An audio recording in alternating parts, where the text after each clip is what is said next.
Thanks for joining us today. I want to begin by acknowledging that the Art Gallery of Peterborough is located on the Treaty 20 Michi-Saabig territory and in the traditional territory of the Michi-Saabig and Chippewa Nations, collectively known as the Williams Treaties First Nations. Come on in.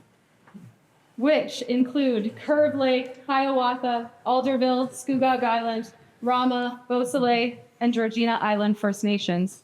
We have a shared responsibility to take care of these lands and waters, considering the work of generations before and generations to come. I am especially grateful to the Indigenous people who have become friends of mine, sharing knowledge and entrusting me with honesty, whether the truth is gentle or not. Within my work, this shared responsibility means that I, as a settler in this institution, needs to be mindful of the things that we do to support or hinder the future abundance of this place. I'm Finn Leach. I'm the curator here. I'm of settler descent, and my family moved to the shores of Georgian Bay, just north of Shawniga, in a small community called Point of Barrel in the 40s, where my formative memories were forged. I'm an only child. The ancient rock crust of this land and that land of this greater region were my first and closest playmates. And thank you all for braving the fog to join us today. A special thank you to those who traveled into town, including the two artists. Good job, guys. You made it. This time of year, when the warmth flows in to meet the cold, the earth emerges from its thick blanket. These times of transition, when we're carefully avoiding puddles and ice-washed slick, these are also opportunities for us to notice, to think about our seasons, the resiliency of the land and its liveliness. Other things emerge too: debris, garbage, built up through the winter, obscured by snow until now. Today, we're gathered in conversation with Cole Swanson and Scott Rogers, two artists who notice. In partnership with the Robert McLaughlin Gallery, hi Hannah Keenan, thanks for joining us today. We've hosted two talks. This is the second, bringing together Cole and Scott, both of whom gather materials from our roadsides to make their work. As I imagine you'll find throughout today, many additional intersections and shared interests permeate their practices, and mutualism, which remains installed at the Robert McLaughlin in its backyard until April 12th, correct? Yes. Are shown on a slideshow that you'll see below. Mutualism is a site-responsive bird and, frankly, squirrel feeding station. Maybe more squirrels than birds. Maybe more squirrels. They are quite good at getting that food. Yeah. They're going to feed a hawk at some point. It's true. It feels like that was already starting to happen. The work is assembled from broken automobile parts scavenged from roadways and highways. 2 weeks ago, we gathered there at the Robert McLaughlin, and today we gather here in Cole Swanson's exhibition for the second part of an ongoing conversation that draws on the resonance between their respective practices. And as I said, today is going to be a bit of an exploratory talk. We're going to be moving our bodies around the space. The talk will be filmed. For those who know our space, you know that the sound is always a challenge. It will remain a challenge, and we'll do our best. But the audio on the video will be fantastic, thanks to Zebek. We will get that to our YouTube channel at a future date. So at this point, I'm going to turn it over to Cole and Scott, and I'll help sort of steward people through the space. Make sense? Yeah, great. Yeah. Thanks, Finn. Thank you, Finn. Finn does the best introductions. That's very poetic. It was really beautiful. I'm Cole Swanson. I'm the artist whose work is down here, and I'm here with Scott. I'll just briefly introduce myself. I'm also settler. I live in Toronto. I'm originally from southwestern Ontario and sort of in factory towns and farmland. So I spent a lot of time driving roadways and across different landscapes. And I live on a railway line right now, so I feel like there's some interesting situatedness in both where I live and how I sort of occupy my time, and also the artworks that you're going to see today, which are bound to histories of the earth, both in deep time and in kind of contemporary time, and also maybe even future time. So that's a little bit about me.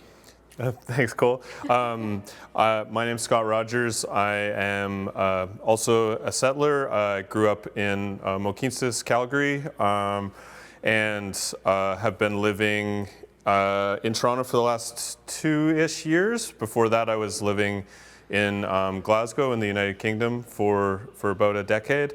And in terms of, I think, in terms of my work, I'm usually dealing with this kind of like complex relationship between humans, other living beings, and land, and kind of teasing out these kind of like these kind of like complicated relations that we're constantly negotiating through my work.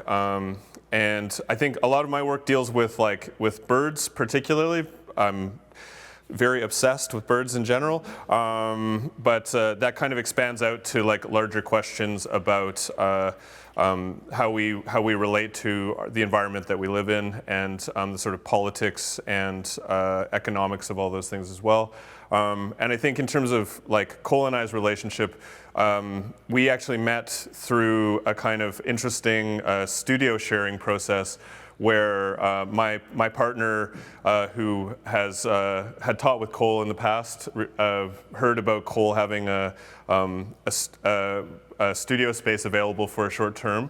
Money problems. But Cole and I, over the process of, I sort of started out subletting, and then we sort of realized that we could timeshare that studio. And we didn't know each other at all, but it became this really funny thing where we wouldn't actually meet each other, but I would see what he'd been working on, and then he'd see what I'd been working on. And it was like, there's really like a lot of strange similarities and things. And the more we got to know each other, the more we got talking, the more we realized that we're really like overlapping in so many, like aesthetically really in like moving in different directions, I think, but like in terms of like the things we're interested in and the kind of like ways that we approach making work, I think there's like a lot of similarities. So it was a really nice synchronicity that we were both making shows at the same time, kind of near to each other, but also I guess like Oshawa and Peterborough, there's like they're far enough away that people don't necessarily go back and forth all the time. So it was a nice way to like build an exchange, I think, somehow. So. And it's the first time I've ever done a talk with another artist. Sometimes when you do an artist talk, it is really just like you on the stage talking about yourself, and this is a different model entirely. So one thing that we both discussed and what I think we're all cool with is that this can be very interactive if you want it to be. So this is like a conversation, it's not a formal presentation. And so if you have stories or questions or comments, please don't be shy. We're both pretty informal in the way that we share. And this will be a meandering and organic conversation, full of hopefully interesting and helpful stuff. Before we head down the ramp, I just wanted to thank everybody on the Art Gallery of Peterborough and the Robert McLaughlin Gallery's teams for organizing this. It's such a privilege to have a platform. It's such a privilege to have a space, like a show. Like every artist knows this. Like you don't just get shows, right? It's a lot of relationship building and it's a lot of trust. And I think talks like today are a product of like building trust over a long period of time. And so I'm very grateful to Finn and the entire team here, to William Kingfisher, who has joined us today, who's one of my collaborators in one of the pieces. So William, welcome. And we'll have more opportunity to talk about that work. But I just wanted to start off by just expressing my gratitude. This is like already been such an amazing exhibition experience for me. I grew up going to Peterborough a lot. I have family here, so I've spent lots of summers here, and I drive through the area all the time to see family, so it's a place that's very close to my heart. So thank you, all of you, for coming out and giving us your time. Again, that's a privilege too, so thanks. Shall we go down? Yeah. So, follow us. Gather around this space. This is going to be the awkward part of the tour, and it's also like ironic because I'm telling you to spread out, but these are miniatures, so you have to look at them up close. Actually, when you walk by them. Yeah. But I did want to take just a short moment to share a little bit about the origins of this project. So the show is called Lithic Life. I'm terrible at naming exhibitions. It's like torture for me. But for some reason, these two words, lithic and life, just seem to go together so beautifully and simply. Lithic meaning of stone, and life being just, the life of stone. And so in some ways, this is not exactly a retrospective, but the exhibition is like a 20-year survey of a very particular thread of my practice, which has been built entirely around my relationship with mineral pigments, like natural stone-based pigments or earth-based pigments. And where that story starts is right here. This is a painting by an Indian artist, a Jaipur-based artist named Natulal Verma.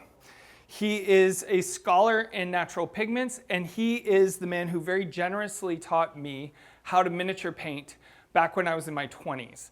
So I did a sponsored project through the governmental partnership between the Canadian and Indian governments called the Shastri Indo-Canadian Institute, and they provided me with funding to go to India and study miniature painting. And the reason for that is that miniature painting has a very powerful historical, like a rich history, and it's very politically charged because it was kind of like the visual culture of India's independence from the British, but it is also under threat of being sort of under-documented and under-practiced, other than the tourist industry. So partly I was invited there to learn the techniques to also sort of build relationships with Indian artists and document some of these practices, but what ended up happening is it completely changed my life. I had been painting large plastic paintings in Canada, in the early 2000s. Everything was big and fast and plastic. It was like acrylic paintings. And then all of a sudden, I found myself in India sitting on the floor grinding rocks into paint. And so in making these miniature paintings, I learned that every artwork that had been made was in some kind of communion with the immediate natural environment. So in his painting here, which is a modern example of miniature painting because it forays away from some of the more what we might think of as traditional elements. It's a little bit larger, it's stylized in his specific way. It incorporates even Japanese aesthetics because Indian artists and Japanese artists did a really fascinating cross-cultural exchange when they both had a dedicated interest in anti-colonial activity. So Indian artists like my teacher and his teacher would go to Japan and study painting, and then Japanese artists would go to India and study painting. And if you look really closely, you'll start to see traces of that in here. But I was not just learning these material methods, I was learning a history I'd never learned anything about. And being a white settler from Canada and landing yourself in India puts you in a very interesting position too, because it was the British who are quite actively erasing the history of painting in India. So it was a totally overwhelming experience, but this communion with the natural world, right? Making all of your materials from the earth that surrounds the cities or the towns that people worked in was totally new to me. And that was something that I carried with me quite deeply after that trip. And I've been going back to India ever since. So I've done multiple grant or fellowship projects there, and I've maintained relationships with these artists in the community, and you'll see traces of that in the show to come. But I felt like it was really important that the show begin with Natulal's work because everything after this point wouldn't have existed if it weren't for his trust and generosity in sharing this work with me. So please take a look at that. The pieces that are here that lead to the show are actually some of my older works. I say that this show is 20 years in the making because almost 20 years ago, I was making these miniature paintings myself. And I started to negotiate what it was like to live in Canada. I actually never grew up in Toronto. So I had moved to Toronto after living in India and living in Asia for a few years. And I started to use this kind of, this vernacular of painting to describe the experience of being here. And much of that experience has to do with driving around. I worked in Mississauga for a while, so I drove the 401, which you'll see here. And I spent a lot of time in the suburbs. And so these four paintings are just kind of a view into how, the passage of knowledge from this tradition into my work sort of solidified a much wider practice, which actually changes quite a bit in its output. But all of the roots of the show are here in these works. So I just wanted to start with that, and I wanted to give you all a chance to take a good close look at them because they are quite tiny and full of micro narratives, and there's a lot of toil in these paintings too. One of the reasons why I don't make these paintings anymore, if I'm being perfectly honest, is you work on something for 5 months and someone's like, I'll give you $800 for that. It's that's not 5 months of labor. It's you're gonna have to pay a lot more for that. It's not economically viable. So, but that's not the only reason. Of course, I loved making these works. But I also, I think, grew with the practice in new directions, and that's what you'll see in the show. So come on around here and take Cool. a good look. Did you grind the pigments for these works as well? No. Okay. So that's that's actually a really fair question, because you're going to notice that the colors in these are different. They're like commercially produced opaque watercolors, like gouache paints. These ones are all ground up from colors from that area. And some of them are really expensive. Like that blue is lapis lazuli. So it's like real ultramarine blue. And I've been gifted some of these pigments from my teacher, and I keep them in like under lock and key for a special day. But that's a good question. When I started, I wasn't doing that work. And in fact, it was later when I started actually looking at the land and thinking, like, what is this practice really about? It was less about making these narratives or these images and actually spending time with the materials. Yeah, exactly. Like there's something about like that, there's something about like being separated from the materials that like gets translated into these like later works, right? Where it's like really like communion, as you say. I think that word really jumps out, you know? So. Yeah, and it's perfect because when I was here, I wasn't thinking about it so much. I was like spending time on, you know, in a North American kind of suburban experience, right? I wasn't thinking necessarily at that time about land in a more meaningful way. So thanks. Great question. Yeah. You just outed me. When we did the first part of this talk at Robert McLaughlin, I had my work in situ there, so we were able to talk about it in person, and we showed a slideshow of Cole's work, so there was a way that people could like access that. So I'll just talk a little bit about, I've just sent like some documentation from previous and like existing projects that are part of, that kind of complement the work that's at Robert McLaughlin at the moment. These are the slideshows right at its kind of, oh, that's the first one anyway, so that's great.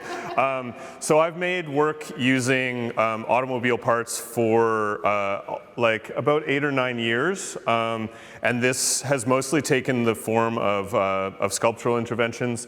This was a bug habitat, and these were shelters made for cats in Cyprus out of car parts. So each of these kind of like sculptural bodies of work has kind of evolved over time, responding to this process of like, which I refer to as like foraging. So most of my work is, rather than being, that's them in situ in a park in Nicosia in Cyprus for the stray cats. The work is, rather than like going to an auto records or something like that, I spend time walking through the city on the highways and through the city streets, and meticulously like kind of collecting car parts whenever I find them, and then these are processed through like a cleaning process, and then used to produce like assemblages of these different kind of like habitats, or like, I guess kind of. Usually they're used in a way to kind of improve the conditions of like another species or another group of animals. And they become these kind of like, these are the ones at Robert McLaughlin. So this is a series of bird feeders that are installed in the backyard of the gallery through the winter. It goes kind of fast. No, it's all right. I shouldn't be trying to respond to it. But the feeder work is like the most sort of recent adaptation of this kind of process, where it's a kind of improvisatory work. Like I usually start with an idea of like a utility or something that's gonna like serve a function, and then using those car parts, I kind of look for their sort of natural qualities, like the way that they've been designed. And I try to exploit sort of aspects of those in order to produce whatever kind of functional object I'm working with. So there's been a whole bunch of varieties of them, I think. But I really like this idea of, we talked a bit about the idea of like car parts as having a relationship to like deep time as well, in terms of I'm always using the plastic parts of the car, so they're always part of something that's come out of like the petrochemical industry that has like this kind of long life that's going to outlive most of us, but also is related back to like millions of years of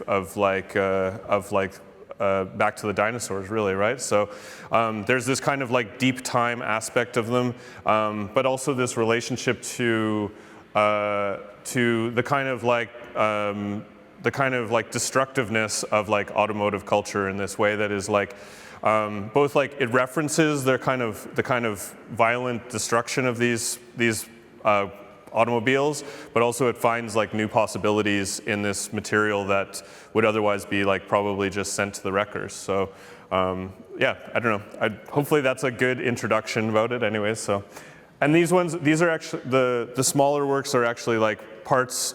I started the whole body of work from this type of parrot that lives in New Zealand and destroys cars. So when people are parked their car on the side of the road, these parrots called Kia fly down and they tear people's windshield wipers off, they tear the wing mirrors off, they tear pieces of the tires off, and they've become this kind of like, almost like a game between the birds and the tourists. But I always really like this like way that they've like found this kind of creative potential in this thing that's like interrupted their habitat. So it's all kind of like come out of that sort of initial thing. So, but yeah, I'm happy to talk about the works more specifically as well, because each of them has their own particular kind of development, or a lot of them are kind of related to a kind of site-specific like condition, or they're responding to a specific site or a context. So, but that's a bit too much to get into, I think, at the moment. So, but yeah. So one of the things that Scott and I realized early on is that both, like, we end up dealing with roads a lot. In the early works, it was like painting roads and thinking and driving on them. And then in this show, there's also some work that kind of meditates on roadways or these marginal landscapes as places where life is thriving, but we're not really paying much attention to. But that also, like, everything is in constant transformation. And so the theme of transformations come up in both of our works. Yeah. Both as artists, we're using materials to transform the potential of those ecosystems and also transform meaning.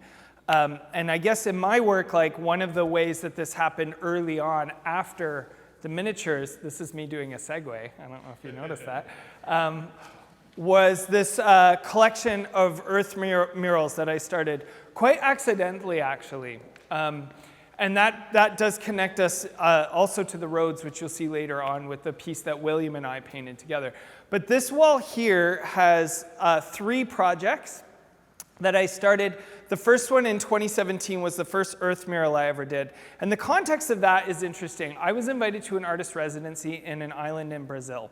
And for those who aren't familiar, residencies are like these wonderful opportunities where you get to go somewhere and be an artist and like make art and think about art and talk to other artists and stuff. They're very privileged opportunities, and in some cases you get to go to really amazing places. And this place is called Ilha Bela, which means the beautiful island. And when I was there, you know, I wasn't there for really that long. We've talked about this too, like the weird tension you feel as an artist when you get plunked into somebody else's land and culture, and then you start trying to make something there and in relation or context. But it is also, like, as tense as it is, it's also a very generative experience because you're meeting different people with different perspectives on what you're doing. And one of the things that happened here is we had this old building that had been almost swallowed up entirely by the jungle. So Ilha Bela is at Atlantic rainforest. It's off the coast of Sao Paulo. And it has a very dark history, which I didn't really know when I first ended up there, because now it's an eco-tourist paradise where they have like sailing competitions and stuff. But then it was a port for the transatlantic passage. So people were forcing enslaved people to work on coffee and sugarcane and banana plantations. And even after slavery was abolished, it was still allowed to happen there illegally. And so there's like a really like sort of dark side to the constitution of this island, and being an artist in residence there felt like very strange, you know? And the locals who are supporting our projects, because locals were there to kind of help orient us to the place, would start to tell stories about this, And so I started to realize, like, I don't know what this building is, but there are these architectures that are being swallowed up by the jungle in a manner that people are happy to let disappear. And one of the rumors was that this building could have been like an extant architecture for enslaved people, like slave quarters, for lack of a better term. I didn't know this at the time. One of the things that happened, though, that was remarkable was just this beautiful proliferation of microfilms, like biofilms, like lichens and bacteria and algae growing all over this place because Brazil is like humid and hot and things just grow everywhere. And I had encountered all this amazing earth color, which reminded me of the colors from India. And so I started to just gather those colors, and I made a very simple palette of 4 colors, more or less. And I refined them slightly by separating the pigments from the natural material. So it was mostly clay at the time, so I filtered it out, and you'll see in the video how I do it. And I decided I was just going to respond to this biofilm on this old architecture that was disappearing into the jungle. And so I traced out all of the different structures. The amazing thing about making the project was that I was releasing a certain level of control over the design of the piece. It wasn't really me designing it, it was already there. I was more or less just kind of responding to it. And one of the things that I also learned in researching this process is that the iron that is really rich in these pigments is metabolized, is taken up by the bacteria and fungi and algae that live on these surfaces, such that it sort of feeds them, and then they also influence the colors. So the more that they oxidize the iron in the pigments, the brighter the colors would get. So all of this sort of like surprise stuff happened. Like I painted this mural, which was beautiful because I didn't really have to design it. And then the environment started to interact with it over a period of time. I knew that this was really potent when 3 months later an artist in residence sent me photographs of the piece and it had changed, right? Like much of the paint had disappeared and was replaced by all of this new growth. So there was something really beautiful about that.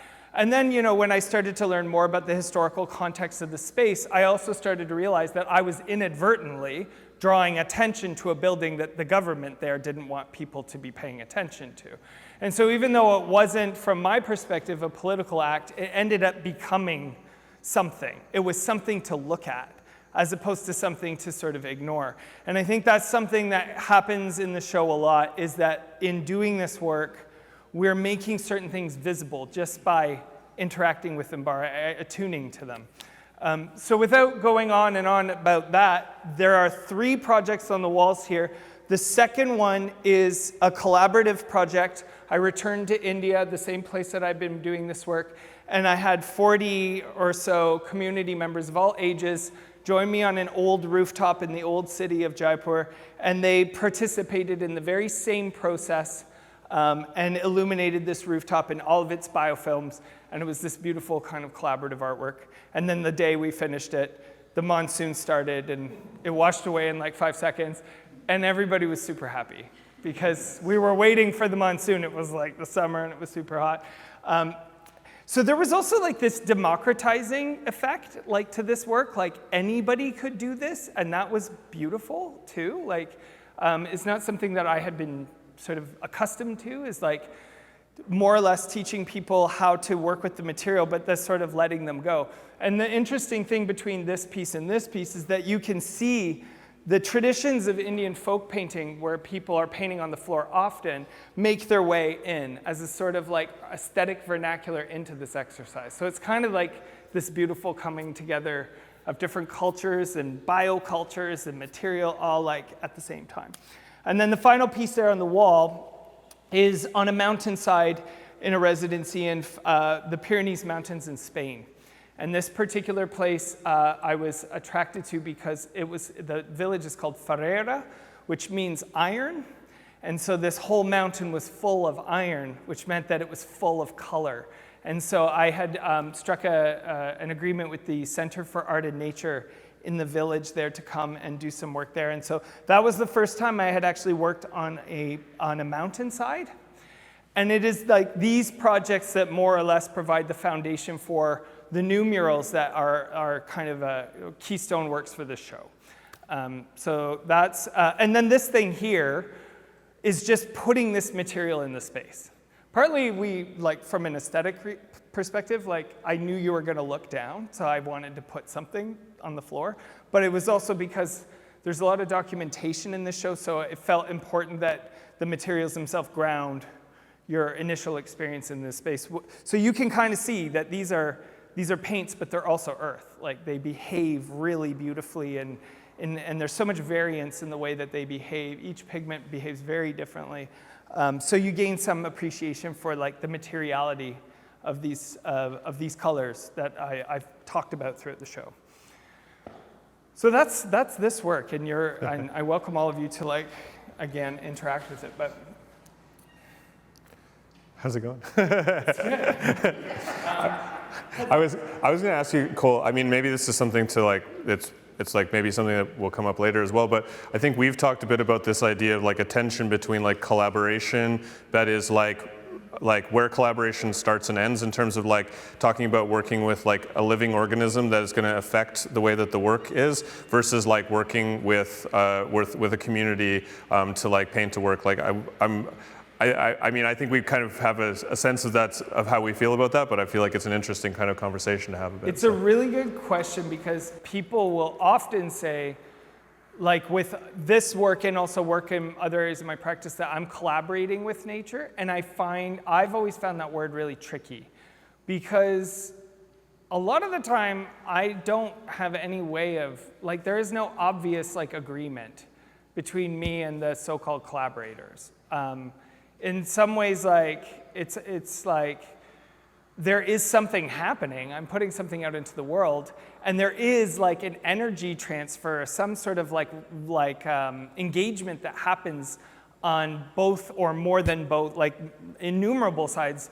But it's hard to imagine it as a true collaboration. Do you know what I mean? I think that's what when people talk about the idea that I would collaborate with birds, it's I don't really see it as a collaboration either because of there being there is a kind of distance in that process, right? Where it's I might be welcoming a relation, but it's not necessarily we're building the same work together, right? Or the squirrels were have chewed a hole through one of my bird feeders. And it's I don't really see that as a collaboration with the squirrel. I see it as as a sort of a development in a way, right? Which is I think something that makes me think about with the algae or lichens, is that those things they're benefiting from your presence and the activity that you're making there, and they're changing it, but that's not they're not going about it through the same kind of intention that you would have. I think, right? And I think that you're so right. I think the other thing that makes collaboration tricky is that it almost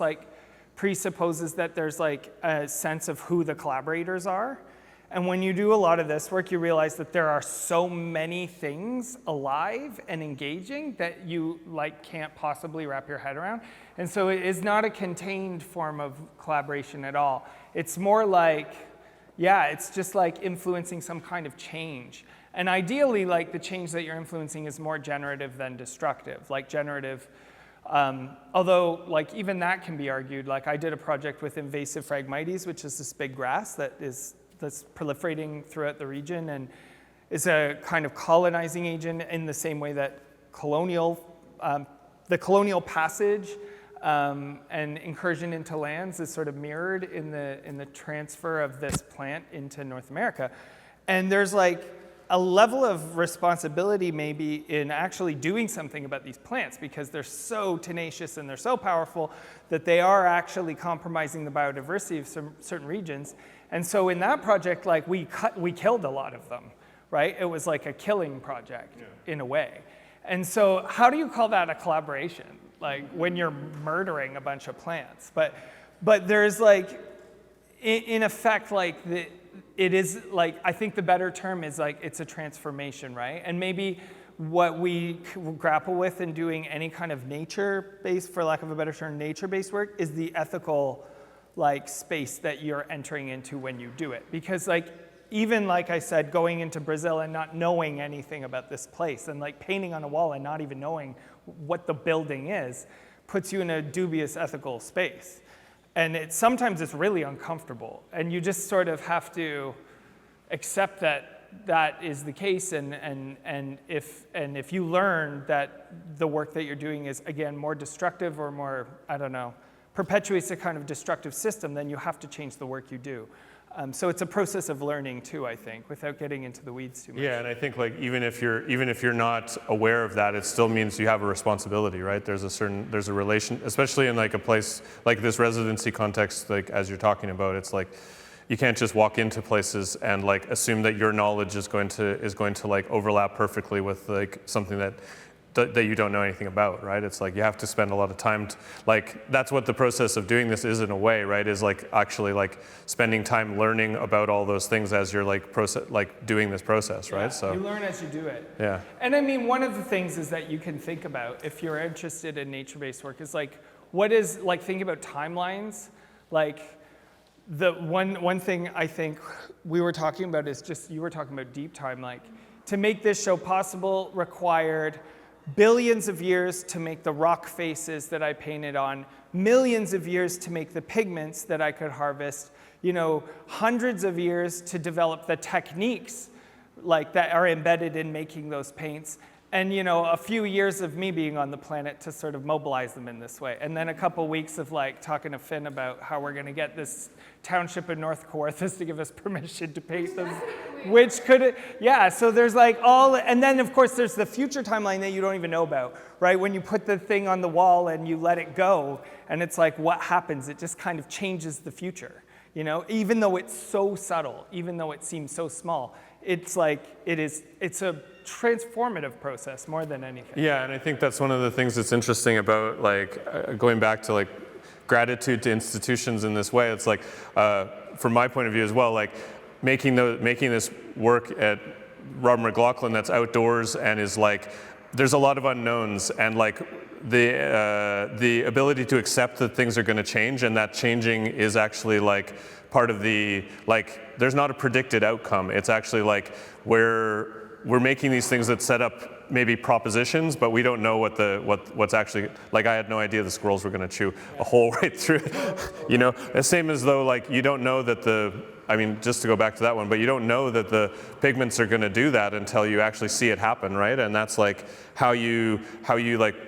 how that transformation gets like absorbed into the work is like a really fascinating thing, actually, right? And it's like it's really different than the way we think about art galleries a lot of the time, where things are supposed to sort of stay the same. Like art galleries are kind of about keeping things the same in a way, like freezing time. Yeah, exactly. And preserving, like this obsession with preservation. Yeah. Which is something that like you wrestle with in different ways when you even just change your materials. Right, knowing that this is like not going to last, but when I made oil paintings like that one there, I know it will, even though it's just the difference between the binders that I use and the environment that it's kept in.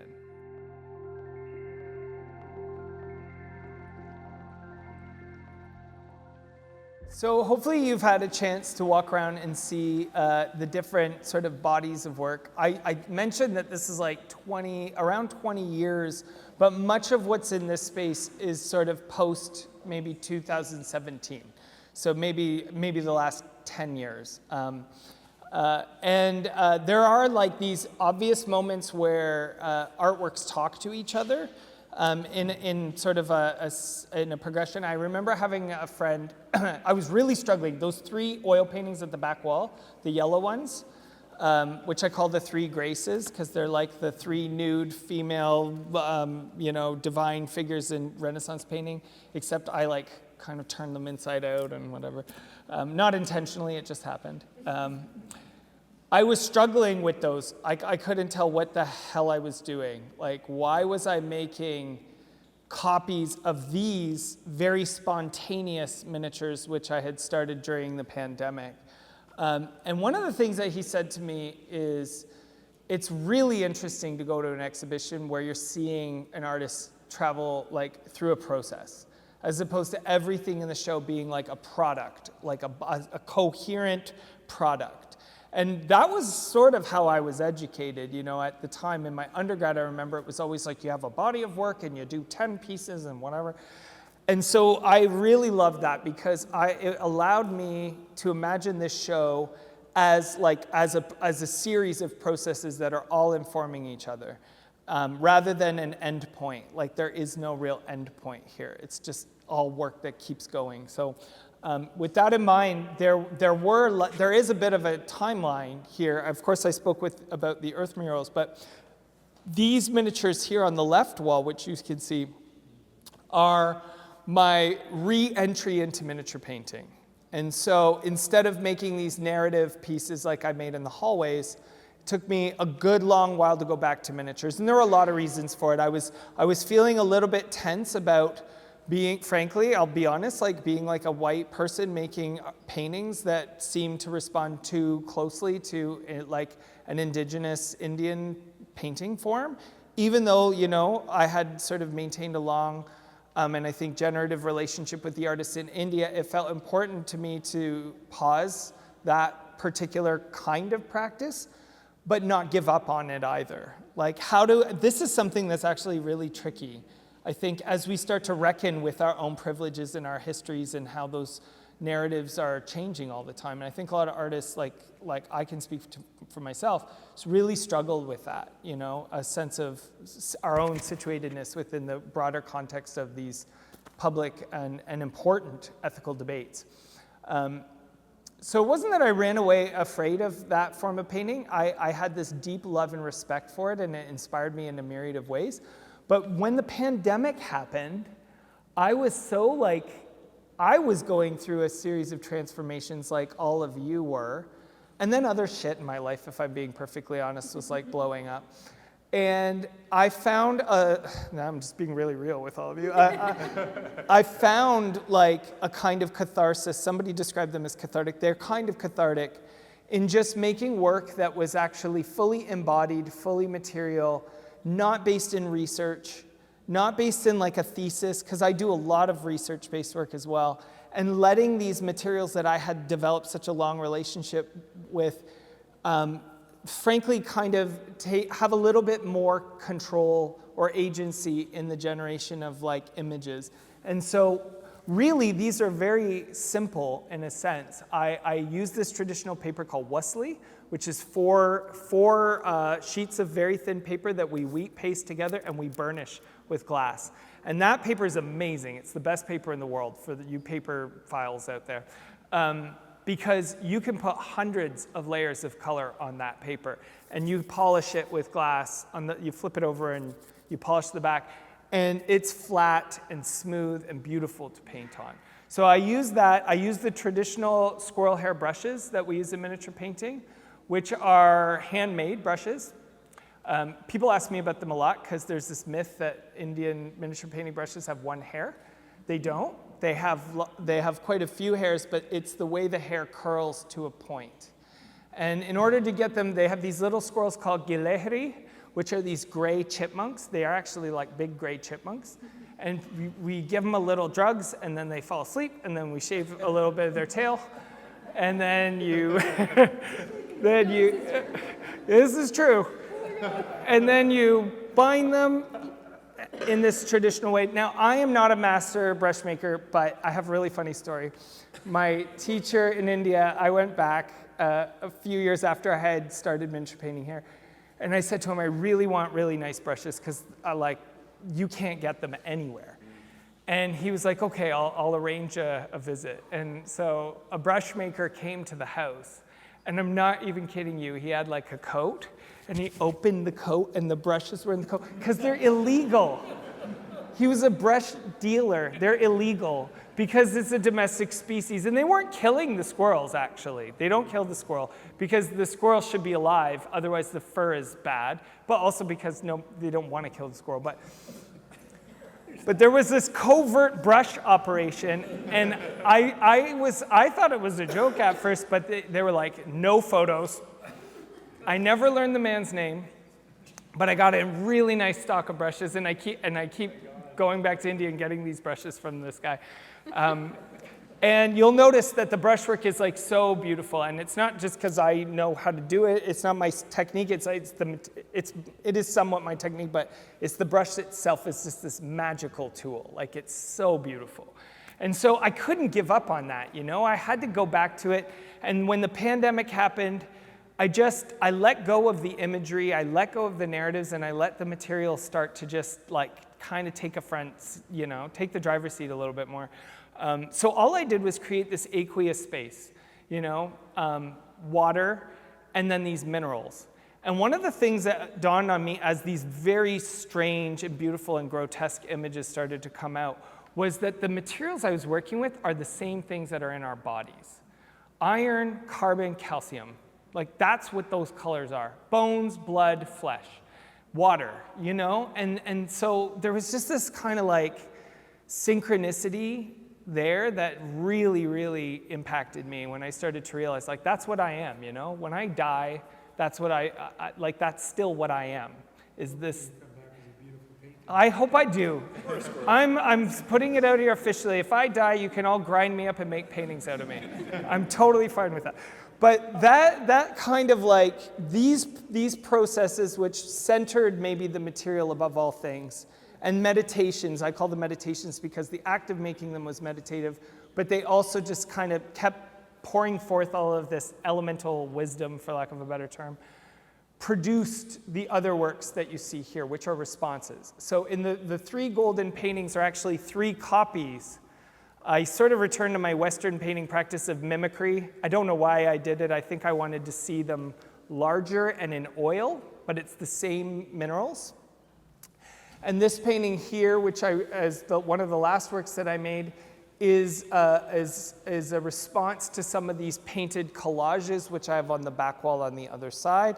And the collages started because these aren't always good. Most of them are actually terrible because they're built a lot on chance. And so I would chop them up and sort of reorganize them. And it became this kind of extended, relationship with a very small palette of colors. There are only 7 colors in there, and I've just been using them over and over and over again. So that's the context for much of the work in the show, other than these like living murals, is this kind of return to the practice of the miniature, but with a different kind of attention. I think like there's something that like makes me think that these have the same status as the paintings though for you, right? Like there's like it's not like these are studies or something like, or like I mean the painting generates from that, but it's not like if this was a study to make a painting, right? It's like these things are actually like they're actually in conversation with each other, right? And regardless of like the process being like one of like mimicry or verisimilitude in the paintings versus like this kind of organic and improvised process, they're still on the same level as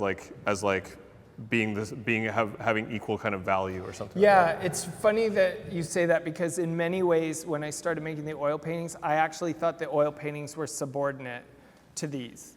I still kind of do in some ways because these came about by this kind of thing we were talking about, this like relational facilitating of things.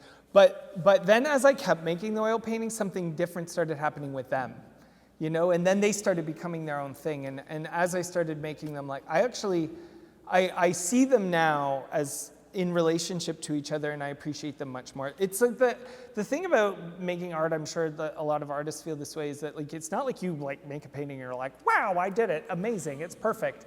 It's like very much the opposite. Most of the time it's like, for me, it's like torture. And I stopped painting there's a big gap between those miniatures and these ones because I stopped painting for years because I couldn't sleep at night because painting was like torture. Because you're contending with the whole history of painting. Like, why am I doing this? Why are we still doing this? What am I bringing to the table that's so damn exciting? But when I think that when this happened, it wasn't even really about painting. It was about this earthly thing that I'm trying to put a finger on. But to your point, like just because something is bigger and in oil and it happened later, yeah, these aren't studies. They're just, it's like it's a process of letting this stuff carry me from one form to the next. Yeah, I just think it's like kind of inverts the typical way that we might understand like a smaller, like let's say gouache, as like a way of like preparing your, like a preparatory thing that you're preparing for like making the like major work or something, right? Yeah. But actually like I don't know. It's like there's a lot more of a back and forth that goes on there, right? And actually, like they actually like kind of pull away from each other because they might be the same, they might look the same in a way, but there's actually like a totally different way of dealing with both of those things. Yeah, right? So, and materially they're so different. Yeah. Like one of them is tiny and draws you in and sort of forces you to become intimate with it, and another one can be quite imposing. And it has multiple sort of like physical things, like you walk up close and you experience it in one way, and you can stand on the other side of the room and experience it in a different way. I mean, even that sense of like how this like idea of like organs maybe like emerges from the improvising process, and then when that's scaled up, it starts to become like the body size. Like there is something that becomes like related back to like a human body. You know, I mean, these do too maybe, but there's something like there's a whole different thing that happens as we like relate to it as like viscera or something like that, you know. So they're very visceral.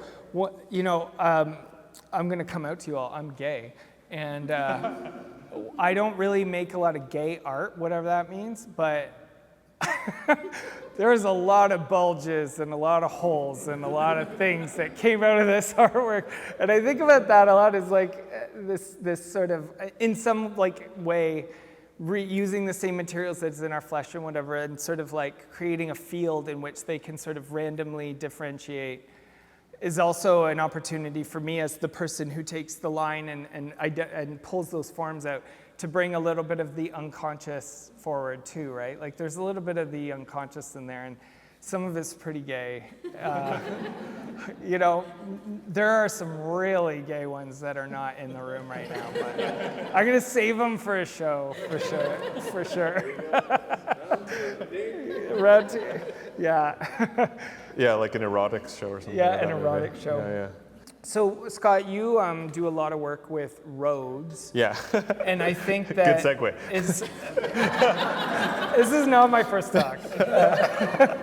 But I was actually thinking, you know, about like if we're going to talk about this piece, and hopefully everybody had a chance to see it, to think about the kinds of tensions that you experience as a person like physically going on these roads and engaging with them in order to make art. Like I think that's something that we probably both have a lot of experience with, but I'd love to hear you. Yeah. We were talking about it the other day, I think, and it's I mean, I was thinking back on this actually, and it's like there's a few stories that I have that are like interesting that relate to this as a kind of like, I wouldn't call it a performance, but it is like there is a sort of deliberateness about like choosing to do these things, like to go and collect art materials off the side of the road or parts of broken cars.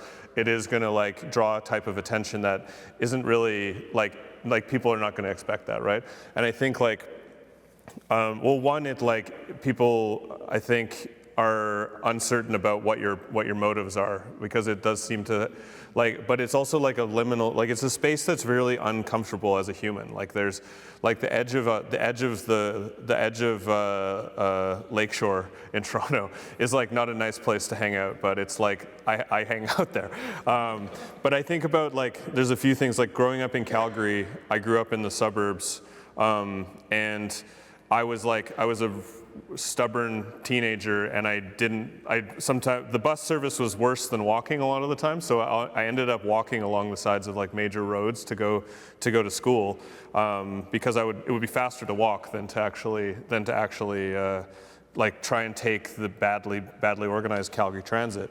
And that kind of, I think back to that still, of being like, I was still the only person that did that. Like, and I was just walking along the side of like Anderson Road, just like seeing like parts of broken cars. Like there was something about that was kind of like had a big impact. And then I thought about that again when I did a residency, like something we were talking about, like again, it was, I did a residency in Cyprus, in Nicosia, and it's a fascinating place, really complex place.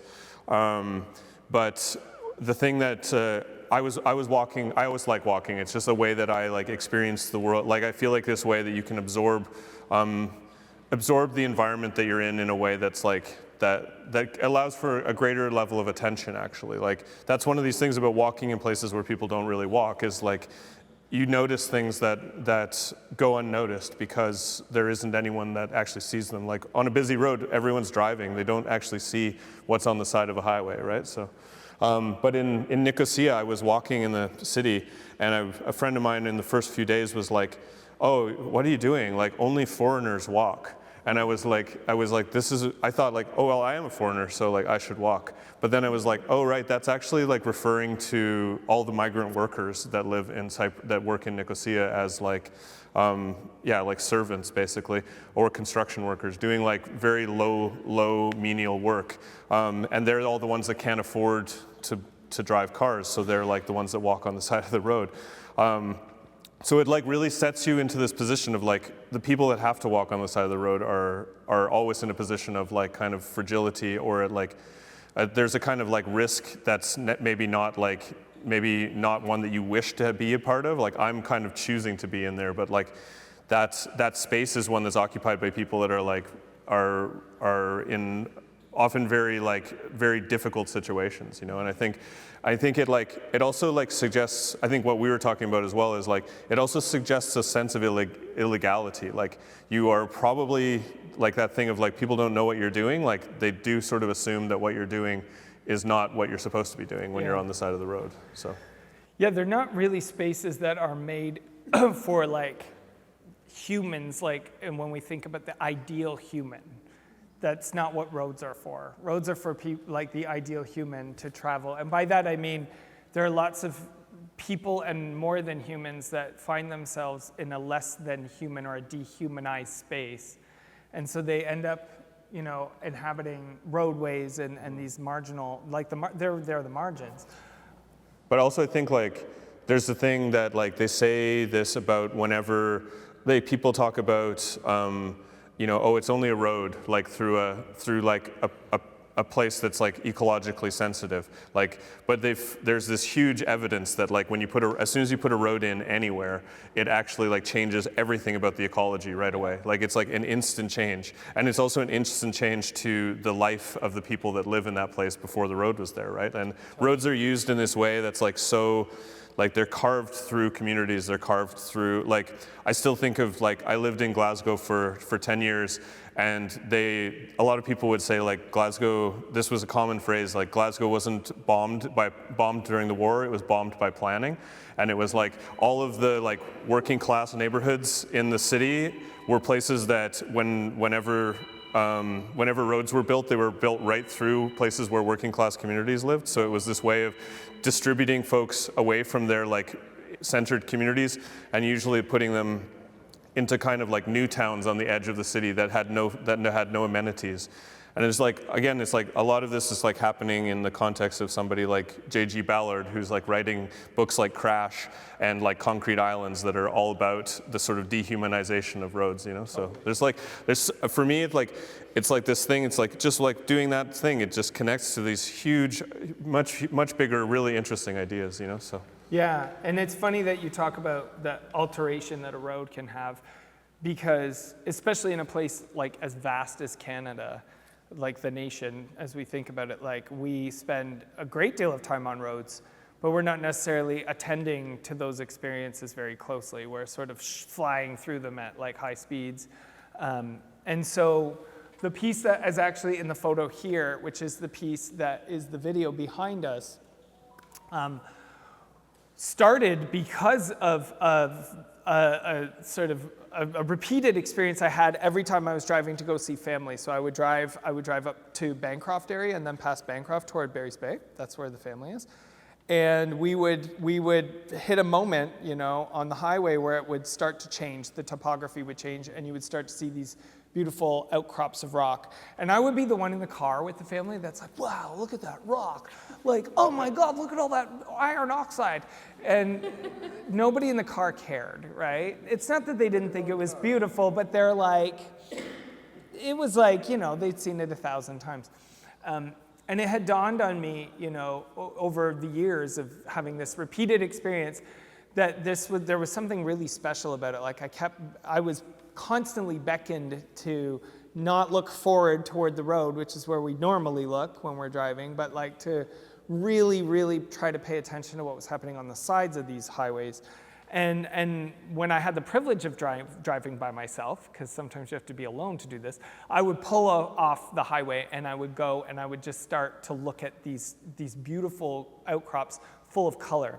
And in fact, this little collection of vials here with pigments in it is just what happened spontaneously one day when I was driving home by myself. Like I jumped out, I took these little shards of color from the rock blast, because the blast is still very evident, right? Like it's like the dynamite, the tunnels that they bore into the rock in order to put dynamite in to blast them are still there. And you have like fragments like of the blast all over the ground. And so I took little bits and I made a pigment wheel, a color wheel basically, which is now a color line.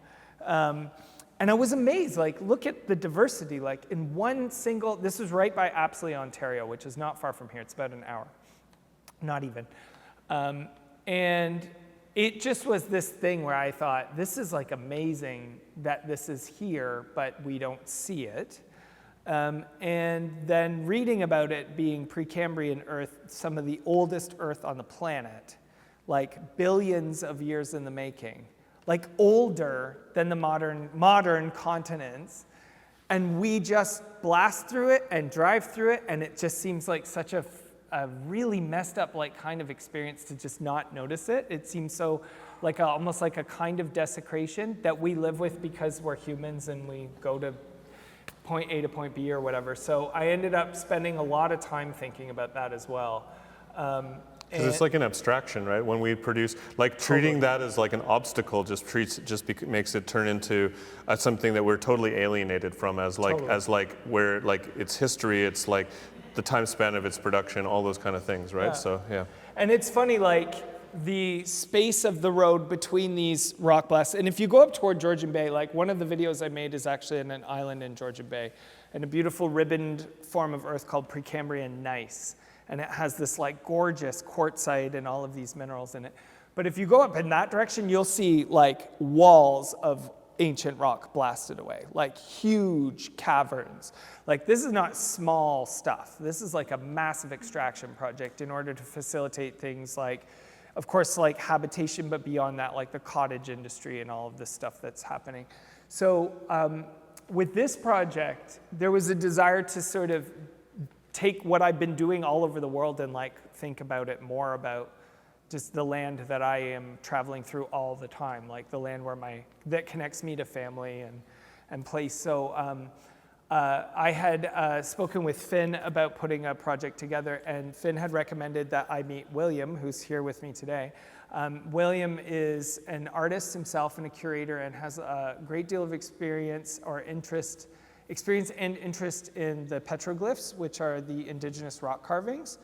And originally, it was just a conversation actually that started about this land and making art on the land and thinking about, you know, just the gravity and the ambition associated with that.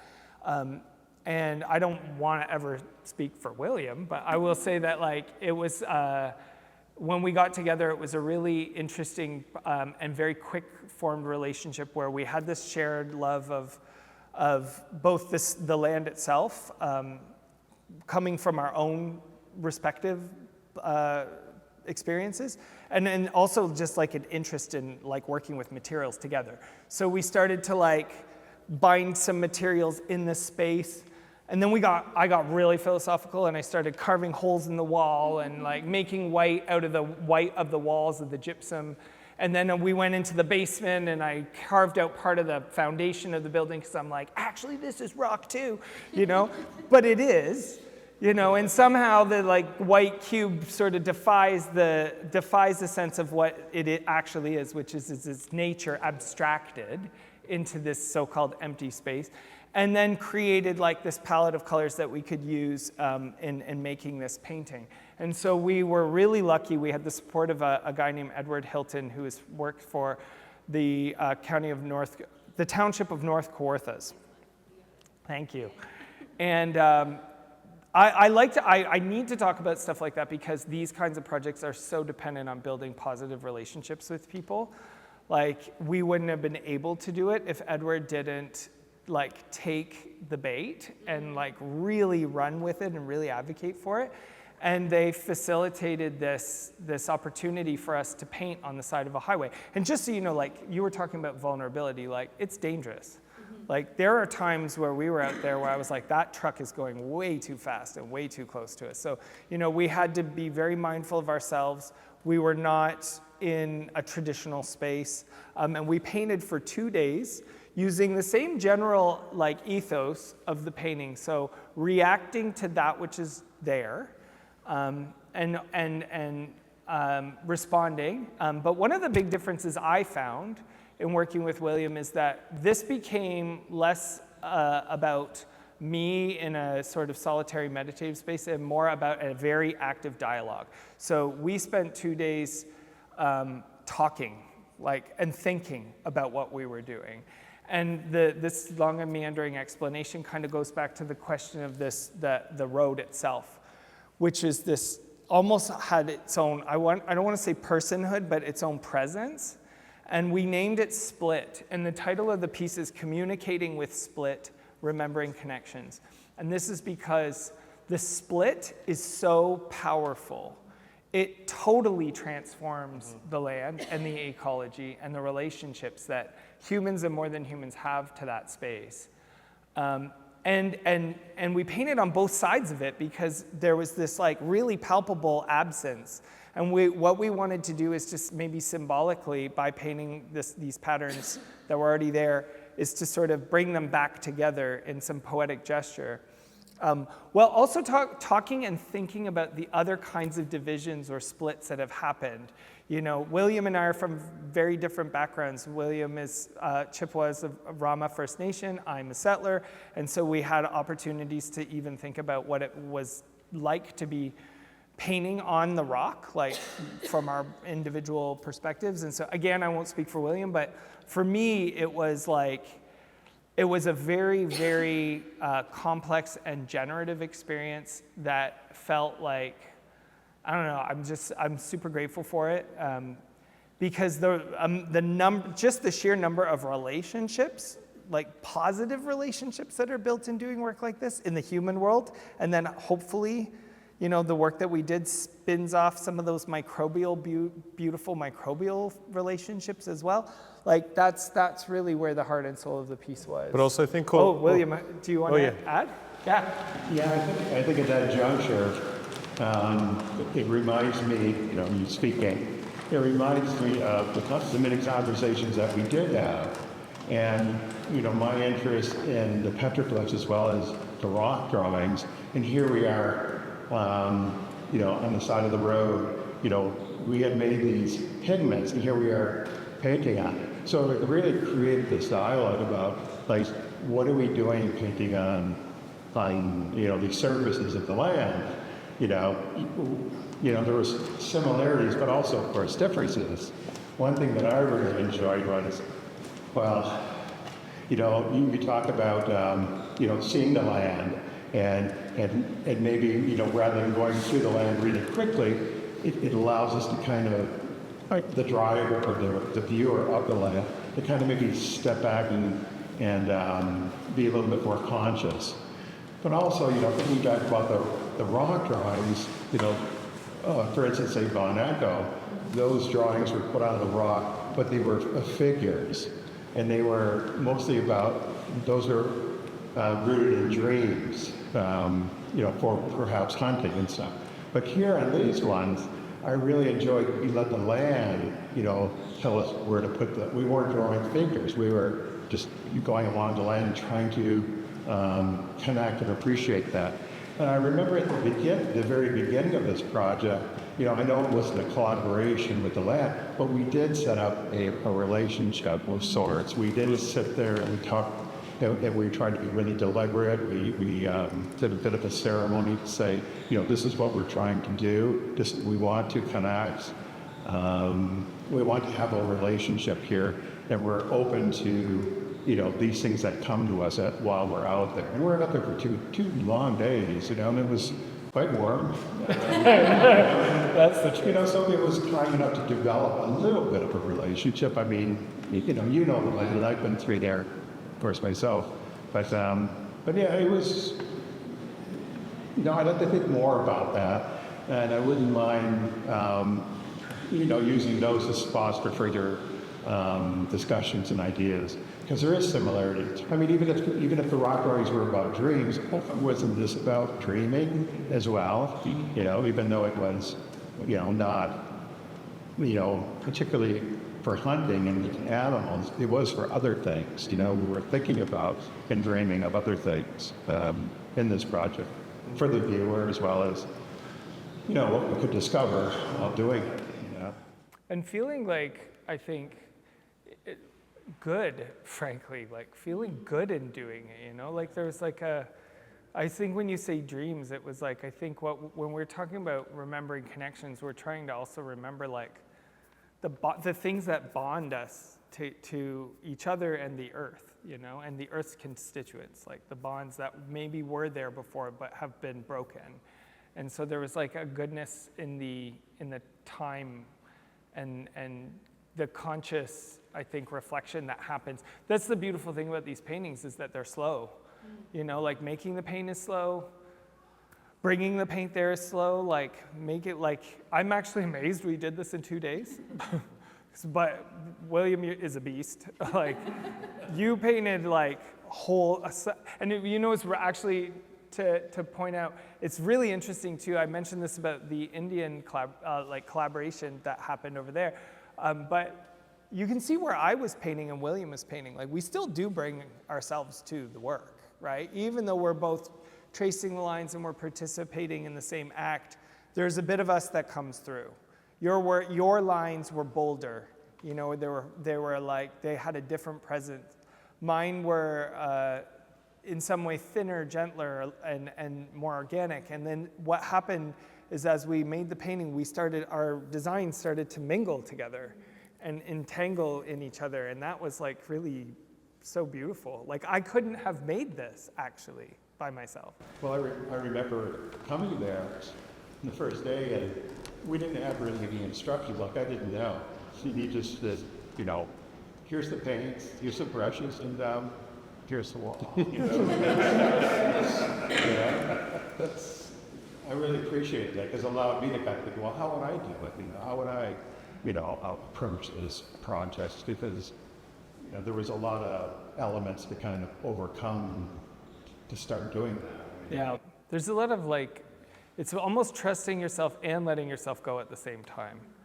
You have to trust that you're like the mark you put down. The first few marks are daunting, because you see them, and it's like there's a responsibility that you're putting, like I'm being responsible for this mark, and then you do like let yourself go in it, and you start to just let the space take over, and you become something else.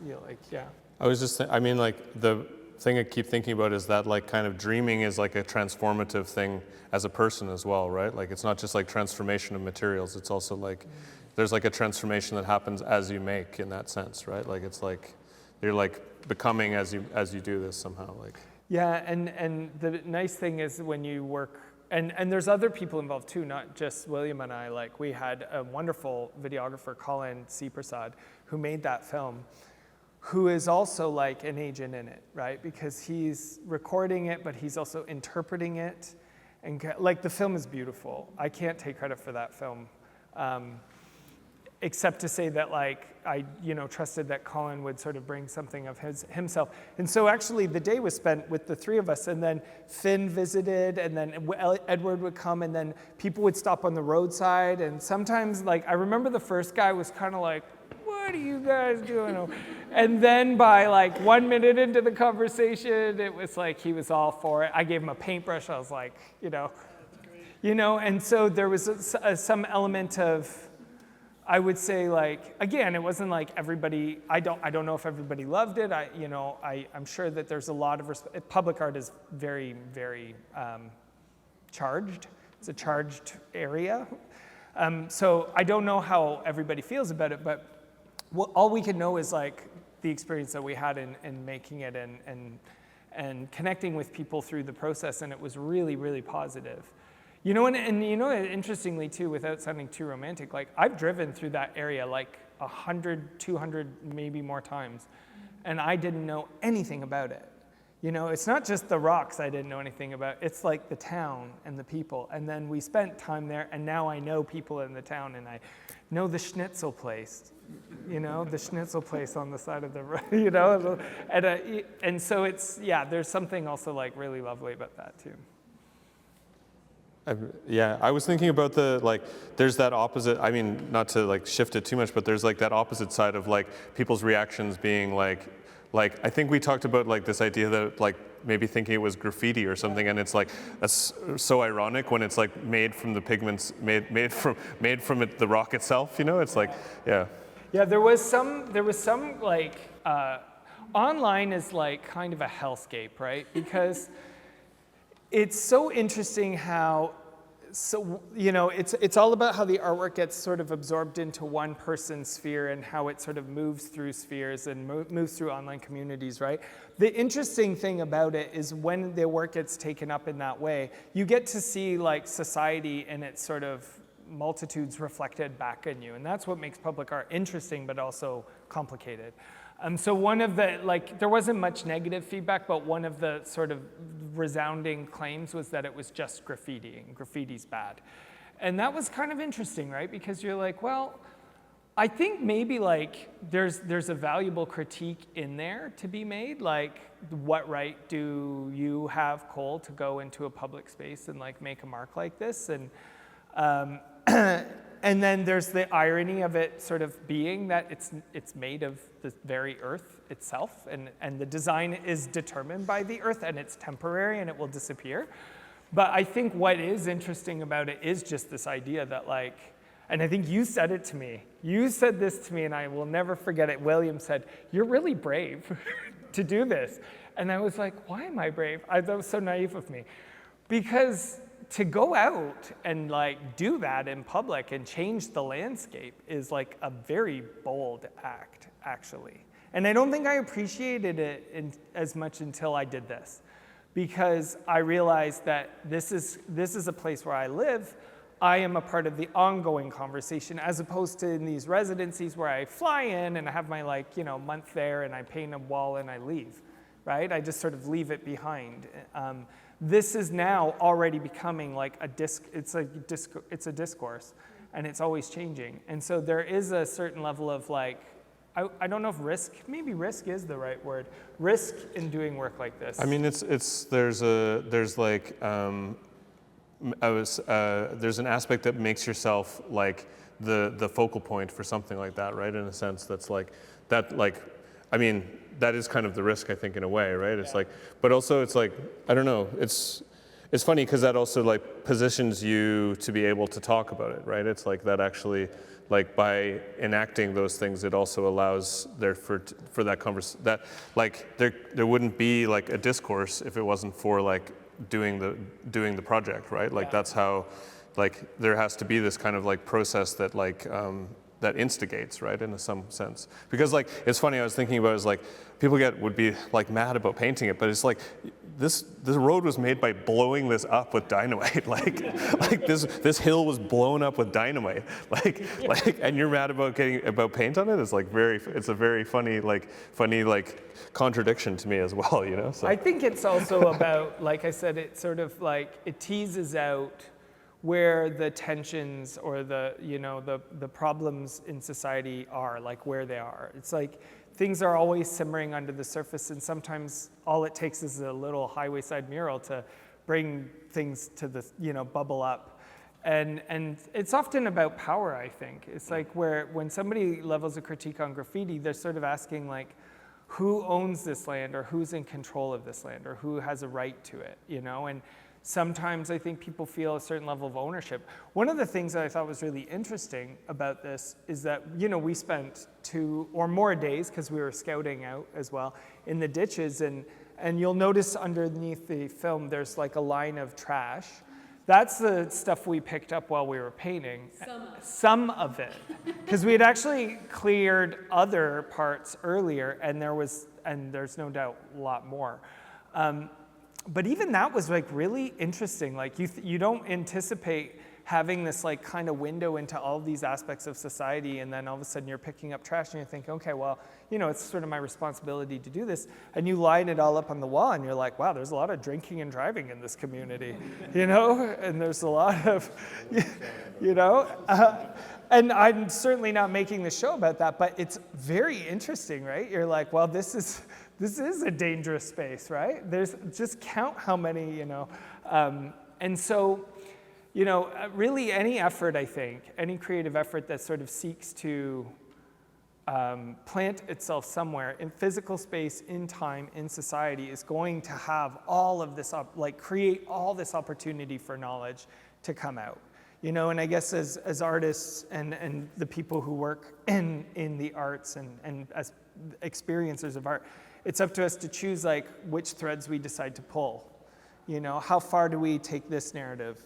You know, I put that trash out because partly it was actually a little bit of a rebuttal, if I'm going to be perfectly honest. I did see some of the stuff about people being like, that land is beautiful and you made that land kind of bad now, or it's ugly, or I hate that, or that's not art, that's not real art.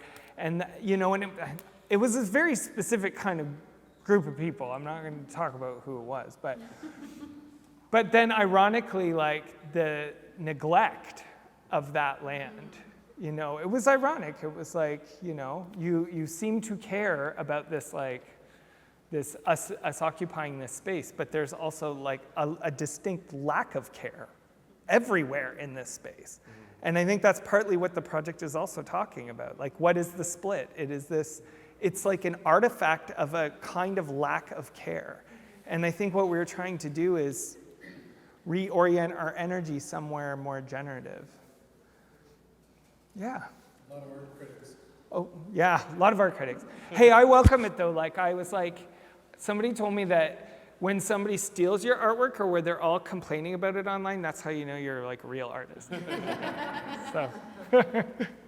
I have a question about your intentionality with this particular piece. And it relates back to your earlier pieces that you said were actually more of an interactive process with the environment, where you expected the work would be, maybe if you want to call it, deteriorate from its original into nature again. Yeah. Is that the case with this, or is this designed to be more permanent? I don't know about the paints, but how long do you expect this to last, and is it intended to last? And the second part of my question is, I found it interesting that you collaborated with an Aboriginal artist, and that has a whole history of mark making in this area, as you talked about, and those had different intentions, perhaps, I'm sure, more spiritually related or a different cultural intent, but those things have lasted. We still have those, and people still gain strength from those. What's your intentionality with this work? Is it intended to so-called degrade, I guess? Yeah. Those are great questions. The pigments here, which are actually right here, so these are the paints that I used, are non-permanent. And they're designed to react to to allow environmental factors to do what they will with them. So sometimes it's the bacteria or the mosses or the lichens that actually degrade the paint. A lot of the time it's weather, like snow and water and ice. And really all that happens is those materials just kind of trickle down into the soil and they replenish the soil with nutrients, right? It probably is mostly gone. I did take a photo of it in the first snowfalls. I went back out to see it, and it was like so beautiful in the snow. But like whole sections, one of the things that is really interesting about this structure is it kind of does this. It's almost like multiple faces, which is partly why we picked it. It's also not so big that I couldn't reach it, like I was climbing all up in here, but whole sections had already washed away. So you never really know, which is partly the beauty of it. And also the ephemerality just gives you a sense of like how precious, you know, this moment in time is, whether it is that you're enjoying an artwork or you're just living your life. Like it's like a here and now kind of thing. So that was more the intention. I think one of the big differences between the indigenous petroglyphs is that they're carvings into the stone. So the surface of the stone is actually physically altered, and so they last a much longer time. But if these materials were in caves where the atmosphere is consistent, they could last tens of thousands of years. In fact, this, I should say, like, my favorite art of all art is cave art. I don't know if that's a surprise to you now, but I never thought about that this was kind of like somewhat of a conversation between the origins of art itself, but it very much is. It's like, this is where art began, and so for me, it connects me to those earliest days where our animal bodies, like our Homo sapien bodies, and even our other hominid ancestors were all figuring out that there was something kind of magical in the making of images on stone, from stone. So I think hope that answers your question. I feel like there's something that's interesting too about like the potential of like reinscribing, which is like this is allowed to fade, but there's also this other potential that like there could be like a kind of ceremony that is brought into an idea of like reinscribing, right? Which is like different than what you're doing, but like I think that's another aspect of like trying to make something last versus like letting it deteriorate, in that like it has to be maintained and cared for in a certain way, and that has to be done in a very specific set of protocols, I think, right? Yeah, So and like, being being in a museum is interesting because when we were talking about this, it's like, it's kind of ironic to show all this work in a museum because a lot of the work doesn't exist as it is documented. It's designed to be outdoors and it's designed to be temporary. But partly it's the desire to kind of gather all of these stories that sort of are embedded in the objects and even the documentation of the objects and the materials themselves into one place so that we can kind of have these conversations about, our relationships with the land and each other. And I like to think about, I think for a long time it was very unpopular to talk about spirituality in art, but I think of this stuff as very spiritual, very like, say, I'm not I grew up in a very sort of Western Catholic kind of upbringing, and I'm not calling it out, but it just never really provided for me like a kind of ceremony, for lack of a better term, with these big questions about, particularly like death and rebirth, like confronting death and our very short time on this planet in a way that felt satisfying or healing. And doing this does. Doing this makes me feel good about death, actually. This is me getting ready to die, everyone. It's true, though. I mean, if I'm being honest, that's not run through my head as I encounter a lot of this stuff. When I start to realize the materials I'm working with are the materials of my flesh, There's a question of mortality there. Yeah, so I went to the exhibition 2 weeks ago, and I was really drawn to these paintings, and I was really questioning the motivation behind it. So also the kind of spirituality I could feel in indigenous art, what I see in Peterborough, for example. Yeah. So far, what I feel, the terms you employ, like care, like relationship, like romantic, I feel it's a kind of declaration of love to the land. And you're unleashing it, you're highlighting it, you're cleaning it up. And so and I think you talked about the violence of the explosion of the rocks, and also about the ownership, the question of who is owning the lands and stuff like that. And I think it kind of transcended. That's such a beautiful comment. And I'm in school now, and my graduate program director once talked to me. She's like, it's like you're afraid to say you love it, I'm studying these birds everybody hates, but I love them. I can say that now, but the word love is for some reason it was a really tough word to say, and hearing you say it, I think it is an expression of love, and also of just I guess gratitude as well. There's a lot to be grateful for in being here in this place in my life, so you know, there's something. How do you feel about that? I would love to hear you talk about this. This isn't a diversion. I actually want to hear him talk about this. I think I remember when I was very early on in like starting out as an artist, and I was like talking to an older friend, and I was like, I just love making art, and they were like, don't say that. And I was like, but I do. Like that's like I don't know about in terms of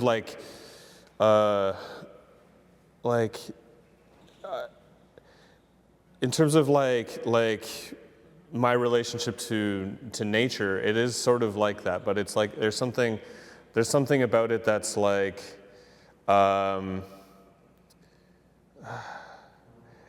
Yeah, I don't know. Love just like it sort of says it, but it's also like there's something about like just feeling like I don't know. Yeah, it sort of allows me to feel like myself in a way that like I just grew up in the outdoors, you know, like that's like I was always outside. Like my parents just would put me outside, like literally all like when I was always obsessed with birds, like in this way that's kind of like over it, you know, like too much. But my parents, like when I was like 7, I went the whole summer. I got up at like 5 in the morning and I went bird watching by myself every day, like in the park by myself, like near our house. And I was like, I don't know like what that is, you know, like it sort of takes you outside of what, it's like beyond. So in that way, it's like it is like love in that it's like it goes beyond the norm of what society is, you know. It's like I'm doing these things that are like they're kind of without the value is like something that's beyond like just like a return. Like it's like I'm not just getting like it's not transactional, you know. It's like I'm not extracting something really. Like I'm just like gratitude. It's like it's just like happy to be here.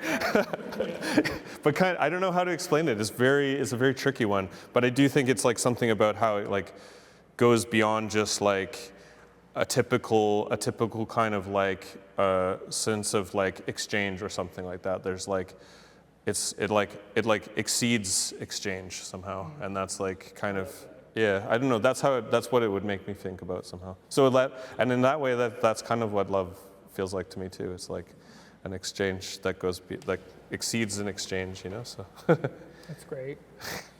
Does anybody have any other questions? Yeah, I do. Yeah.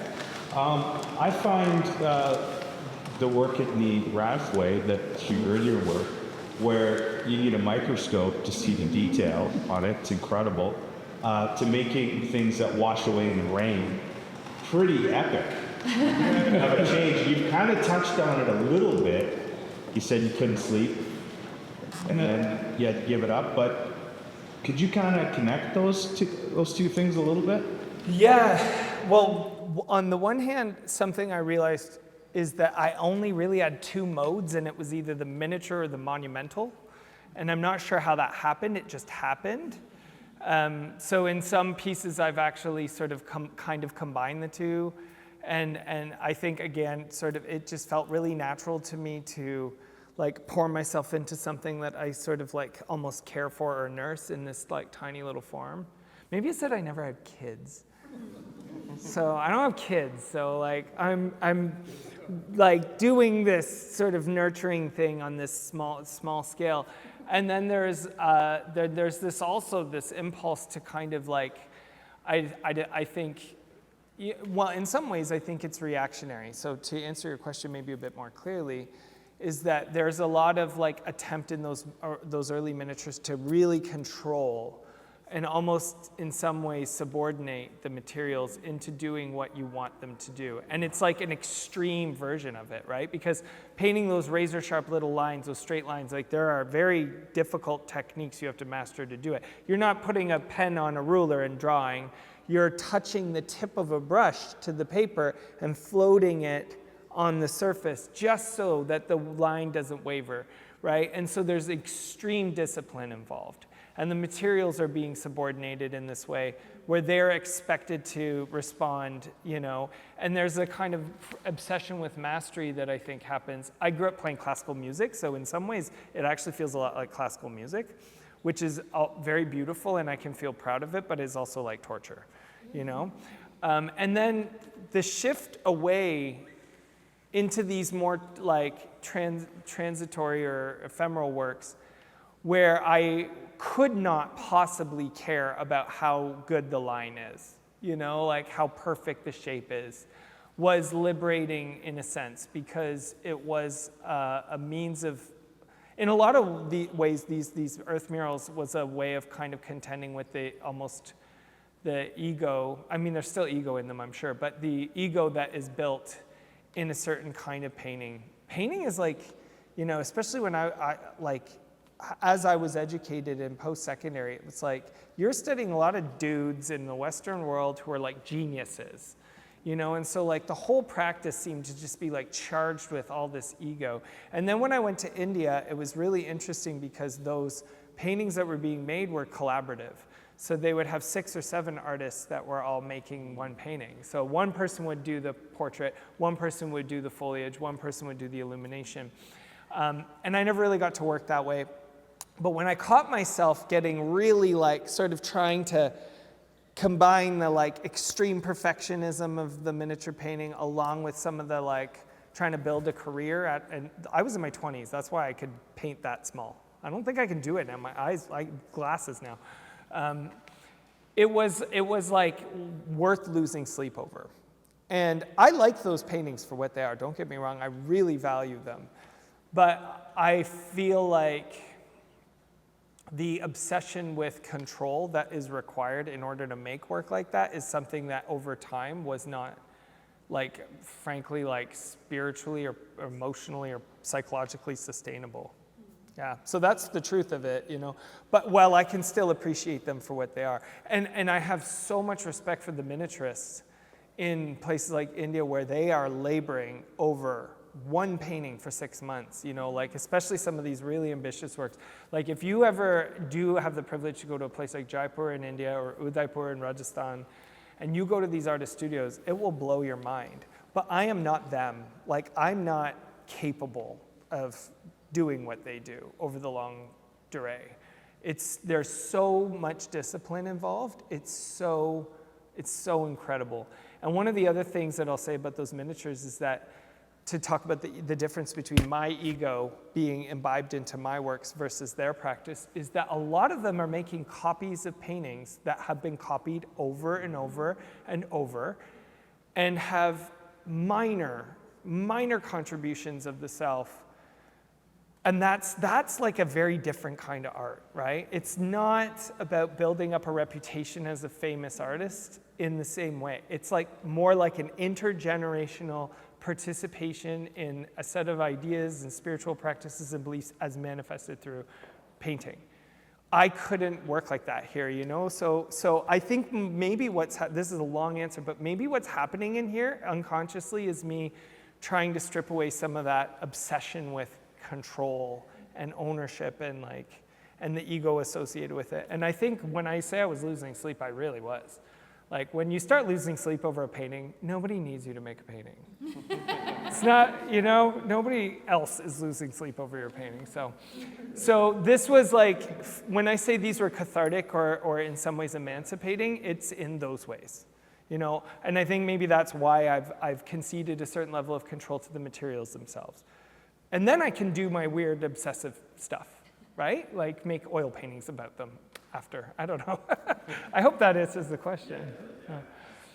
Does anybody have any last questions? I see. I'll go ahead quickly. I really find this discussion interesting about the transitory nature and ephemeral nature of art in itself. But I'm also curious what you have done, perhaps, like other disciplines in textiles. We're striving very hard to keep them color fast. So the pieces that you are maybe putting out into the world as finished pieces, do they have a lifespan as well? Yeah. These ones, so these works here are, because they're mineral colors, are extremely color fast. Right. So they're great. So you can buy them. If you want to buy one, let's talk. The oil paintings are the same. They're not so different from the pigments that are actually often in oil paints. So if you ever go to the art store and you see that oil paints have different grade levels, like usually the cheap ones are actually earth pigments because they're common, like burnt sienna, those colors, and they last. So in that way, like there's some potential for sure of some of the work to last. But you know, in order for that to last, you still have to follow some rules, like don't put it in the sunlight and maybe put it in a frame and maybe, you know, that kind of stuff too. But the benefit of mineral pigments over, say, like organic pigments made out of vegetable, plant, or animal matter, they tend not to be color fast, which is why textile artists have such a heck of a time, because the pigment molecules in organic pigments are much finer, so they lend themselves much better to dyes, which is why we use plants to dye things, but then it's also why our clothes fade. So, and UV light is like the worst agent for that. So the mineral pigments the molecules are too big. They're big, yeah. So mineral pigments do really well as paint, whereas organic pigments do really well as ink or dye. So there's your fun fact for the day. Thank you. Just a quick question about the rock cut painting there. Were you able to go to the other side of the road and step back and see? Okay. Yeah, we stepped back, and in fact, we painted on the other side of the road as well. So if you watch the video, I think you could, there's at least one shot, although it's not a problem, it's nature, it's good. But the light is really tricky, because where the sun is, you either get one side lit up or the other. And in fact, the side that we painted on was almost always in shadow, which made it less hot, even though it was very hot. But yeah, that was something that was really interesting, a kind of practical side, is when we were picking the location, I went on an app to see where the sun would travel, because you know, you have to think about that, like where's the light hitting the piece? You could paint the whole thing, and if it's all in shadow, nobody even sees it. So yeah, we did get a good look. We got some beautiful documentation by Colin. And there are other photos as well. I just frankly ran out of money. Printing photos and framing them is so expensive. Thanks for asking. Where this is, so that we're in Anyone that wants to come to me, and I will text you the geolocation. You got a pin. Yeah, it's just for anybody who knows the area. It's just north of Apsley on Highway 620. Yeah. By Chandos Lake, I think. Chandos. Oh, I don't know, but you would know. I'll show you I can point it out on a map, and we can find it. I'll show you the pin. Yeah. We looked at about 5 or 6 locations. Yeah. And this one was the one that just worked out the best. Yeah. Yeah, and I do just want to spend a bit more time thanking Edward. Hilton, who so Cole sent an email sort of explaining what we wanted to do and what he has done in the past. And this man, who was he's the manager of economic development in the township of North Gorthas, went out and drove around and sent back pins of possible exciting rock faces to paint. He visited multiple times. He came to the opening. It's such a joy. And we're going to share the work at a conference. Yeah. Which is really cool. Yeah. The township is hosting a conference. We're going to talk about the project, and it will have a life after this life, which is always so nice. That's really cool. Yeah. Nothing's been announced yet. So you heard it here first. You heard it here first. Yeah. All right, well, this seems like a good place to end. Thank you, Scott, for taking the time to spend with me in the show. Thanks, Cole, for making the show and all this amazing work. And just it's always a pleasure having a conversation with you. And now we get to do it in front of people, which is actually yeah. All right. And of course, No podcast. The Canada Council for the Arts, the Ontario Arts Council, who helped with some funding for your project specifically, and our biggest partner, the City of Peterborough, and the Robert McLaughlin Gallery, and specifically thanks Hannah Keating, curator over there, for coming and helping set this whole thing up. And thanks to William for speaking up as well. Yeah. Thank you. Thank you, William. And thank you, Finn. Yeah. Thank you.